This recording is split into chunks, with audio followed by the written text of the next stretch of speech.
back to Laser Panel Games. Today we're going to be taking a look at a Hammer Warrior build in Realm Royale, and I guess we're in 2020 now.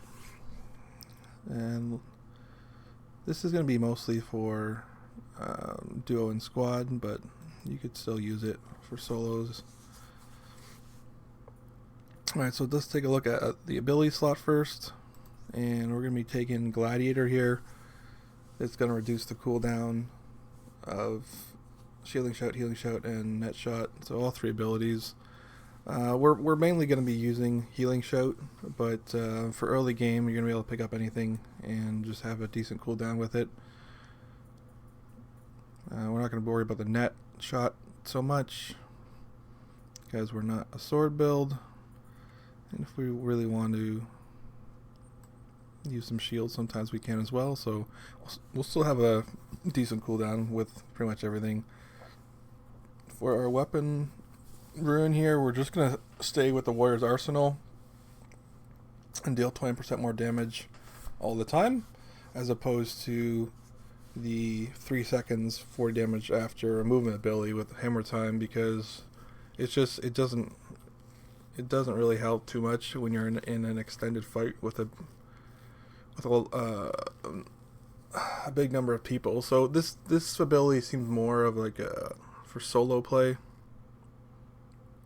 You might be able to use it and then just jump in and kill one person. But when you got more people coming at you, and your movement ability is going to be on cooldown for a while, I'd rather just have the 20% damage all the time. So in a longer extended fight, you're actually going to deal more damage that way. For our movement rune here, we're actually just going to take Warrior Speed, which is only a 35% reduced cooldown. Not the best, but it just lets us get like moving around a bit, because also when you're a warrior you want to close the gap on your opponent. So the more you can use your movement ability to close the gap, the better. The rest of them don't really work out so well. I mean, when the cooldown's like 30 seconds or more, it doesn't seem like any of these other abilities even come into play. Okay, so for our healing rune we have Vigor here, so this is going to be more also geared towards late game. Just having an extra max health too, as a warrior, when you're trying to close the gap on an opponent, you might need that extra health to not get chickened and win the fight. But it's just good for later game to have more health than your opponent.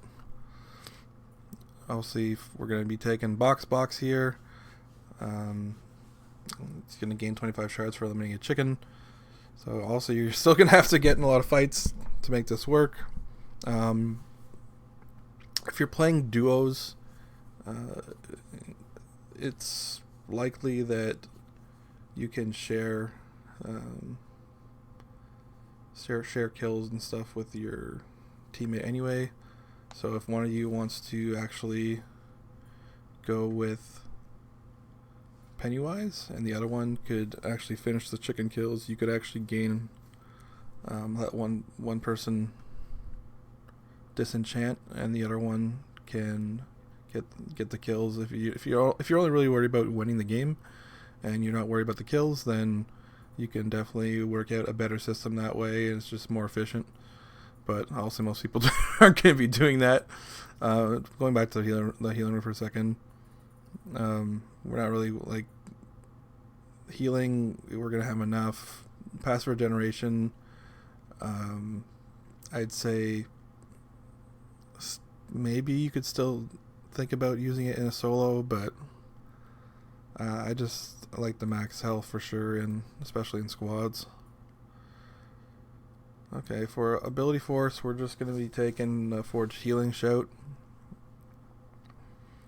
Obviously, we don't really care about Net Shot. We don't have any extra abilities for it, although Shielding Shout is not too bad with this, so we could potentially go with ability efficiency here, but I just like to guarantee the heal. So especially since I don't have any regeneration because of vigor, so we have the extra. That's the kind of the combo here, is that we have the extra health, and then we're gonna make sure that we have the healing with the extra health, so that we can combo those together. I'll say we're gonna be taking Forge Heavy Hammer here, so we can guarantee that our first weapon we make is gonna be that hammer, and then after that you can kind of just get randoms between. I don't know, it's almost not worth it to make a second weapon after that during the game. So, and then so for our movement here, movement force, generally speaking, they're both pretty bad. Heroic Leap and Charge are not very good abilities, especially later game, where if your opponents are higher up on top of areas you can't get to with these movement abilities, then you're gonna be in trouble. So a lot of the times I end up dumping my movement ability and picking up Soar.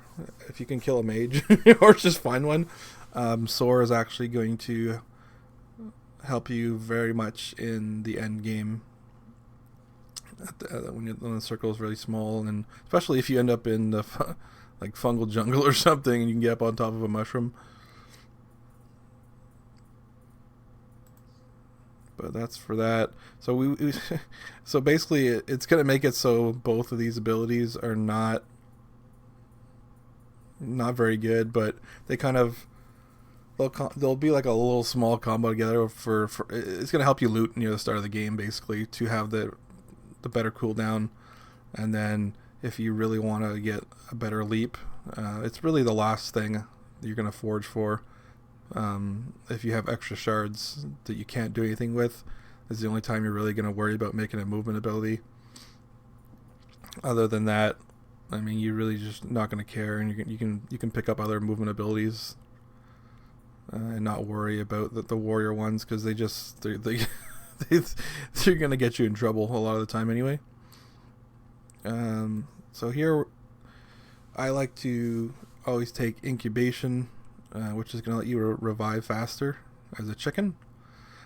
I like this because you basically have less time to run away. So if you're in the middle of a fight, especially like a squad fight, it's going to help you to get back faster. We don't have to worry about coming back at full health because the rest of our combo, right? So we're going to have a guaranteed heal with extra HP. So as soon as we come back from the spawn time, we're going to be able to heal ourselves very well. So again, that's just working well together with all three runes in a combination. And then you're going to be able to get back in the fight and maybe take down your opponent before they can res. It's like, say you chicken each other too, and you're the first one back, you're going to have a huge advantage on your opponent. And then our last rune here, we're going to take Leg Day for speed, because you definitely need to move faster as a warrior, especially when you're trying to close the gap and get in close on your opponent with the hammer, because you're not going to be able to win any ranged fights when you have the hammer. So that's the warrior build I use.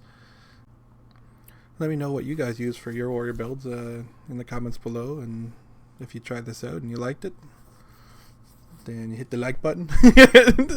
And thanks for watching, and we'll see you in the next video. Hello everyone who made it to the end of the video. This is Laser Pen Games, reminding you to smash that like button, leave a comment below, and subscribe to the channel if you haven't already. It really helps out. And if you're looking for even more content, check out my Patreon here, where I post exclusive video content every month, and you'll have access to all of that.